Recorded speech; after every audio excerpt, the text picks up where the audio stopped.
Good morning, my dear students. Welcome you all to this session. As I have introduced myself in the introduction video, I am Mahesh A, Assistant Professor of Commerce and working for Government First Aid College, Talakadu. As you all know, you have entered a program of BCom which is offered by the University of Mysore. As per the CBCS program, Choice Based Credit System, ಅಂದರೆ ನಿಮಗೆ ಆಯ್ಕೆ ಆಧಾರಿತ credit ಪದ್ಧತಿಯ ಅಡಿಯಲ್ಲಿ ನೀವೇನು ಈ ಒಂದು BCom ಪ್ರೋಗ್ರಾಮಿಗೆ ದಾಖಲಾಗಿದ್ದೀರಿ. So in this semester, overall you will going to study 7 courses, that means to say 7 papers or 7 subjects as part of your BCom program in your first semester. Out of them 2 will be languages. 2 ಪೇಪರ್ಗಳು ನಿಮಗೆ ಭಾಷಾ ವಿಷಯಗಳಾಗಿರ್ತವೆ. So ಒಂದು ಕನ್ನಡ ಮತ್ತು ಇನ್ನೊಂದು English. So ಒಂದು ಕನ್ನಡ ಇರುತ್ತೆ, so ಅದೇ ರೀತಿ English. These 2 are the languages you will going to study in your first semester. Same as you will going to study environmental studies, EBS, as well as physical education for the first time, which has been introduced from this academic year. ಪ್ರಸ್ತುತ ಒಂದು ಶೈಕ್ಷಣಿಕ ವರ್ಷದಿಂದ physical education, ದೈಹಿಕ ಶಿಕ್ಷಣವನ್ನು ನೀವು ಒಂದು course ಆಗಿ ಅಥವಾ ಒಂದು ಪೇಪರ್ ಆಗಿ ಓದ್ತಾ ಬರ್ತೀರಿ. ಸೊ ಇದಲ್ಲದಂತೆ ನಿಮಗೆ ಇನ್ನು 3 ವಾಣಿಜ್ಯಕ್ಕೆ ಸಂಬಂಧಿಸಿದಂಥ ವಿಷಯಗಳು, as you are getting a degree in your commerce, 3 ವಿಷಯಗಳಿರ್ತವೆ. ಸೊ ಅದರಲ್ಲಿ ಒಂದು ಫೈನಾನ್ಷಿಯಲ್ ಅಕೌಂಟಿಂಗ್ 1, ಇನ್ನೊಂದು ಬಿಸ್ನೆಸ್ ಮ್ಯಾನೇಜ್ಮೆಂಟು, ಇನ್ನೊಂದು management of banking and insurance services. So ಒಟ್ಟು ನೀವು ಈ ಒಂದು ಸೆಮಿಸ್ಟರ್ನಲ್ಲಿ 7 ವಿಷಯಗಳನ್ನು ಅಧ್ಯಯನ ಮಾಡ್ತೀರಿ. ಸೊ ಕಳೆದ ಬಾರಿಯೆಲ್ಲ ಇರ್ತಕ್ಕಂತಹ ವಿದ್ಯಾರ್ಥಿಗಳಿಗೆ ಪ್ರಥಮ ಸೆಮಿಸ್ಟರ್ನಲ್ಲಿ 6 ಪೇಪರ್ಗಳಿರ್ತಾ ಇತ್ತು, 6 ವಿಷಯಗಳನ್ನು ಓದ್ತಾ ಇತ್ತು. ಮೊಟ್ಟ ಮೊದಲ ಬಾರಿಗೆ ಮೈಸೂರು ವಿಶ್ವವಿದ್ಯಾಲಯದಲ್ಲಿ ಈ ವರ್ಷದಿಂದ ಯಾರ್ಯಾರು ದಾಖಲಾಗ್ತೀರಿ ಅವರೆಲ್ಲರೂ ಕೂಡ BCom ಪದವಿಯಲ್ಲಿ 7 ಪತ್ರಿಕೆಗಳನ್ನು ಅಭ್ಯಾಸ ಮಾಡಬೇಕಾಗತ್ತೆ. ಅದರಲ್ಲಿ ನಾವು ನಿಮಗೆ we made a combination, that is Kannada English will be 2 languages which will be offered to you, and the as part of your AECC ಅಥವಾ ಸ್ಕಿಲ್ ಎನ್ಹಾನ್ಸ್ಮೆಂಟ್ ಕೋರ್ಸಲ್ಲಿ ನಿಮಗೆ environmental studies as well as the physical education ಸಬ್ಜೆಕ್ಟನ್ನು offer ಮಾಡ್ತಿದ್ದಾರೆ. So ಅದೇ ರೀತಿ ಇನ್ ಯರ್ core subjects, ಅಂದರೆ ಅತ್ಯಂತ ಒಂದು ಆಳವಾಗಿ ಅಧ್ಯಯನ ಮಾಡ್ತಕ್ಕಂಥ ವಿಷಯಗಳು ಯಾವುದು ಅಂದರೆ financial accounting, business management and banking and insurance ಸರ್ವೀಸನ್ನು ಹೇಗೆ ನಿರ್ವಹಣೆ ಮಾಡ್ತಕ್ಕಂಥದ್ದು ಅನ್ನೋ ವಿಷಯಗಳನ್ನು ಈ ಒಂದು ಸೆಮಿಸ್ಟರ್ನಲ್ಲಿ ಓದ್ತಾ ಬರ್ತೀರಿ.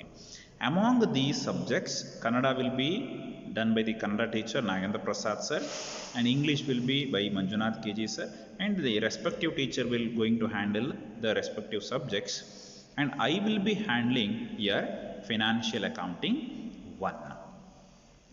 So as you have already studied 2 papers in your PUC, so 12ನೇ ತರಗತಿ ಅಥವಾ ಏನು ದ್ವಿತೀಯ PUC ಮಟ್ಟದಲ್ಲಿ ನೀವು ಆಗಲೇ ಪ್ರಥಮ PUCಯಲ್ಲಿ ಒಂದು ಅಕೌಂಟೆನ್ಸಿ, ದ್ವಿತೀಯ PUCನಲ್ಲಿ ಒಂದು ಅಕೌಂಟೆನ್ಸಿ ವಿಷಯವನ್ನು ಈಗ ಆಲ್ರೆಡಿ ಓದಿದ್ದೀರಿ. ಸೊ ನೀವೆಲ್ಲರೂ ಕೂಡ ಇಲ್ಲಿ ಹತ್ತಿರದ ತಲಕಾಡಿನ PU ಕಾಲೇಜು ಮತ್ತು ಸರಗೂರಿನ PU ಕಾಲೇಜಿಂದ ಬಂದಿರೋರಾಗಿರೋದ್ರಿಂದ, except 1 or 2, all are come from the 2 colleges. So as I observed, you have studied your financial accounting or accountancy in your PUC in English medium only ಅಲ್ವಾ. So business management, economics ಇದೆಲ್ಲ ಕನ್ನಡದಲ್ಲಿ ಬರೆದಿದ್ರು ಕೂಡ ನಿಮ್ಮ ಅಕೌಂಟೆನ್ಸಿಯನ್ನು ನೀವು ಇಂಗ್ಲೀಷ್ನಲ್ಲೇ ಬರೆದಿದ್ದೀರಿ.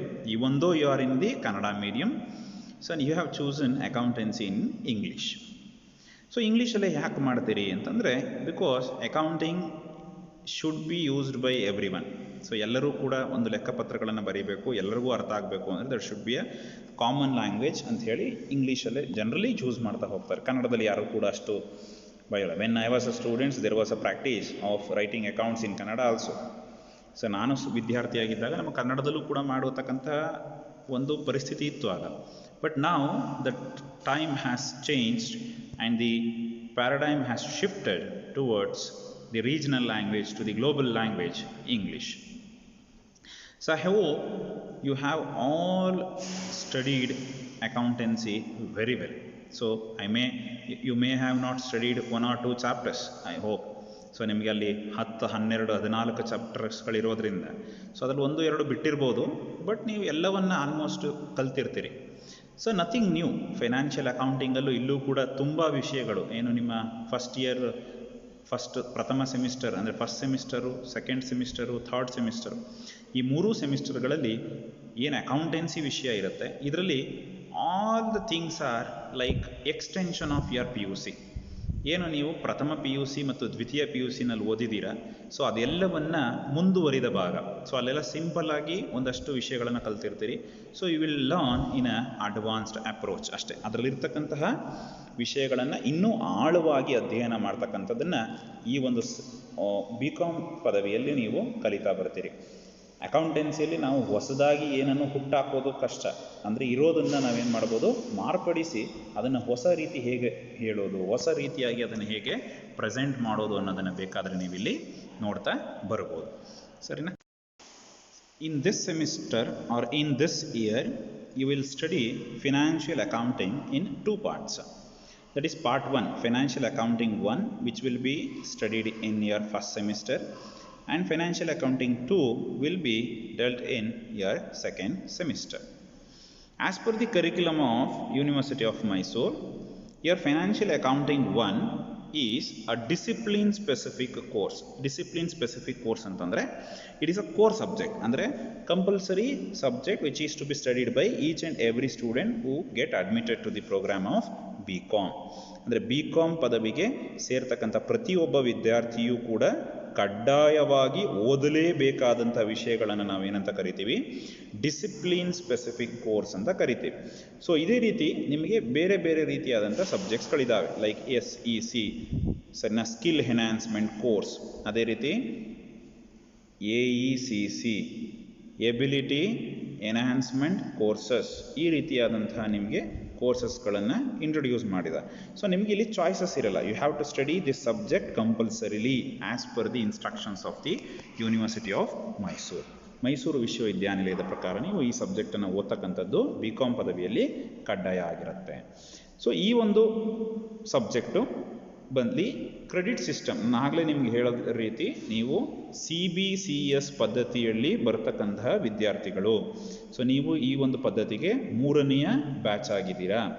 ಇದರಲ್ಲಿ ಚಾಯ್ಸ್ ಬೇಸ್ಡ್ ಕ್ರೆಡಿಟ್ ಸಿಸ್ಟಮ್, ಅಂದರೆ ನಿಮ್ಮ ಆಯ್ಕೆಗೆ ತಕ್ಕಂತೆ ನಾವು ವಿಷಯಗಳನ್ನು ಬೋಧನೆ ಮಾಡ್ತಾ ಇದ್ದೀವಿ. ಸೊ ಅದರಲ್ಲಿ financial accounting 1 is a paper of 6 hours per week having 5 credits, 4 + 1 + 0 that is equal to 5 credits paper. 5 ಕ್ರೆಡಿಟ್ಸ್ಗಳನ್ನು ನೀವಿಲ್ಲಿ ಸಂಪಾದನೆ ಮಾಡಬಹುದು. ಸೊ ಒಂದು BCom ಅನ್ನು ಮುಗಿಸ್ಬೇಕಾದ್ರೆ ನೀವು ಒಟ್ಟು 149 ಕ್ರೆಡಿಟ್ಗಳನ್ನು ಸಂಪಾದನೆ ಮಾಡಬೇಕು. ಹೇಗೆ ನೀವು ಮೊದಲೆಲ್ಲ ಏನು ಇಷ್ಟು ಮಾರ್ಕ್ಸ್ ತಗೊಂಡ್ರೆ ನಿಮ್ಮದು BCom ಮುಗೀತು ಅಂತ ಹೇಳ್ತಾ ಇದ್ವಿ. ಸೊ ಈಗ ಹಾಗಿಲ್ಲ, ಒಟ್ಟು 149 ಕ್ರೆಡಿಟ್ಗಳನ್ನು ಸಂಪಾದನೆ ಮಾಡಿದ್ರೆ ನೀವು BCom ಮುಗಿಸ್ದಂಗಾಗತ್ತೆ.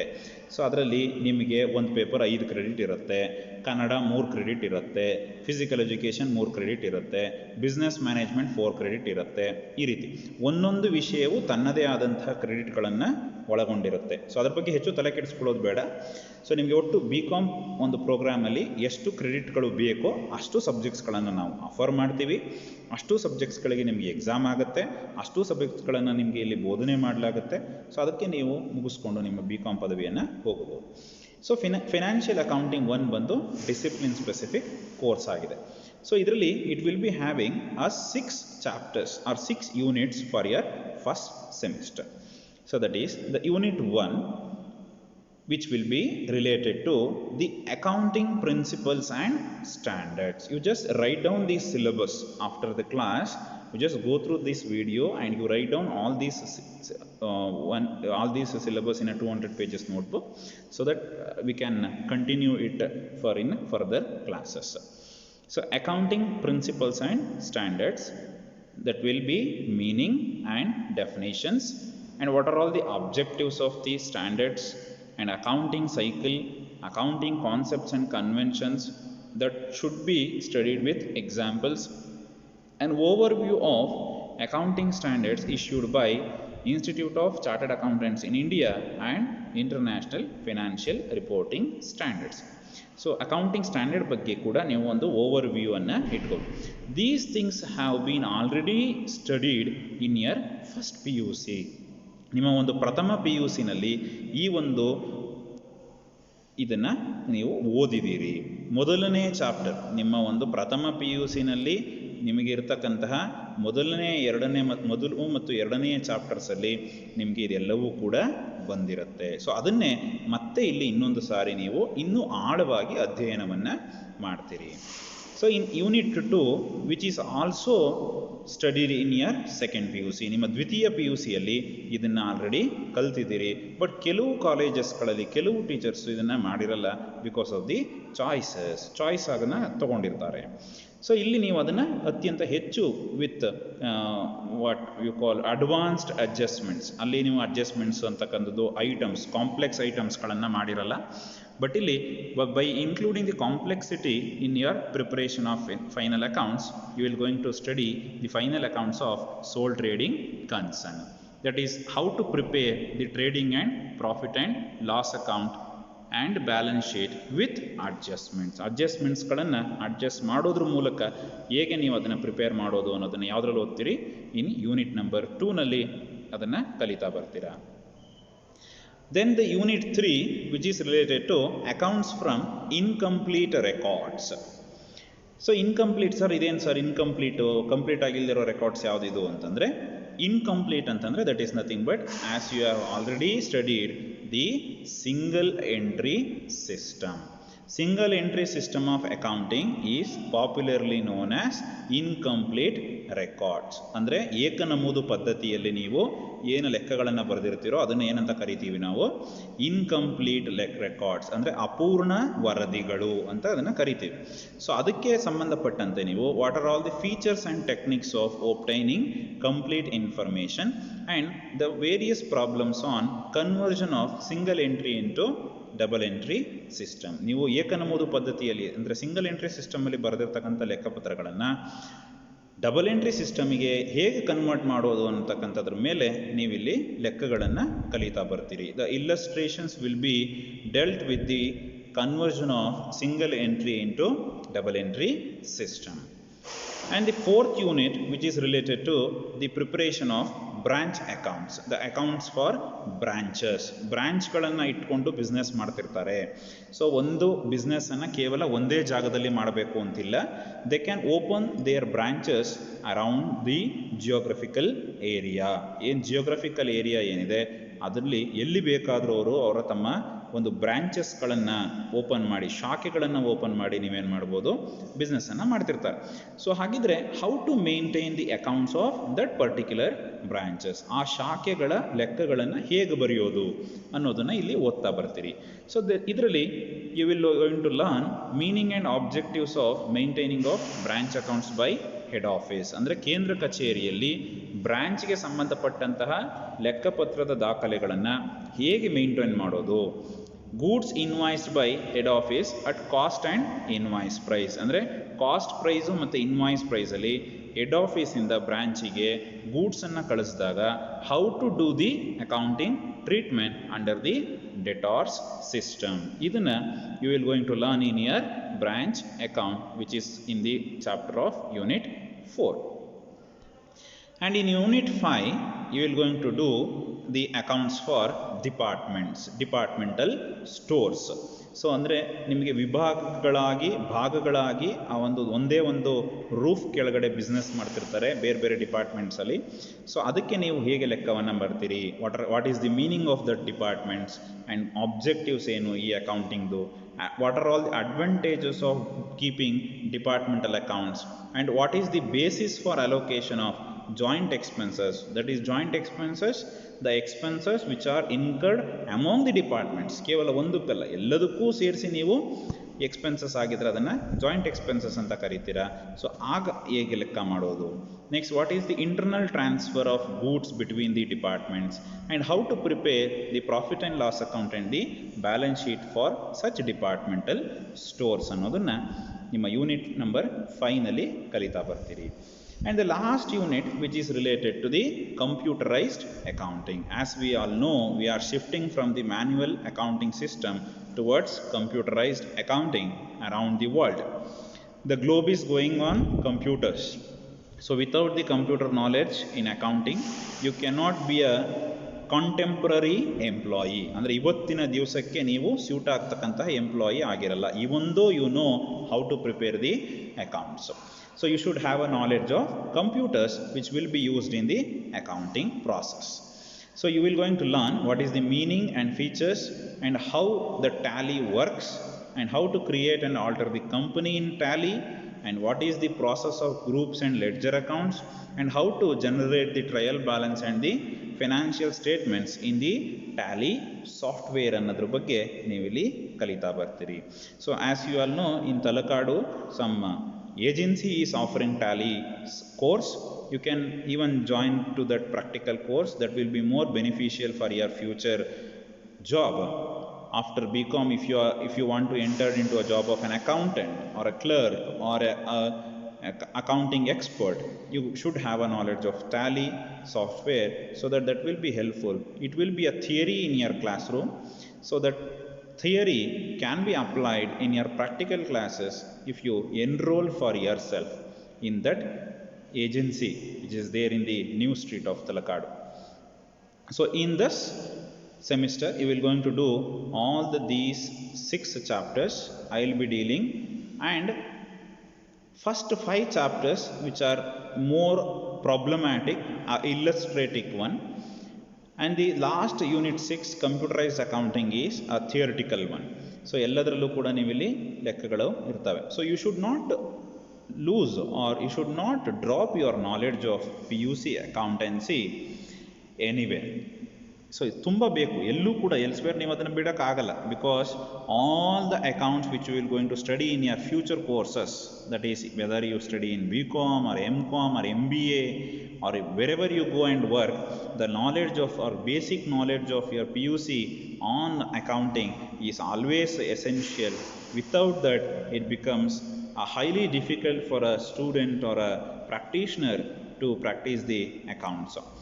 So in this regard, you can have some reference books, reference books you can note down this, and our library, in your college library we have several number of reference books with respect to the accounting or financial accounting by various authors. You can anytime you can come and visit the library and meet the librarian, and you can borrow the books for your reference. That will be most helpful for you. So even some books are available on accounts as per the syllabus of your University of Mysore, which is written by various professors. You can collect it in our library and make the use of that.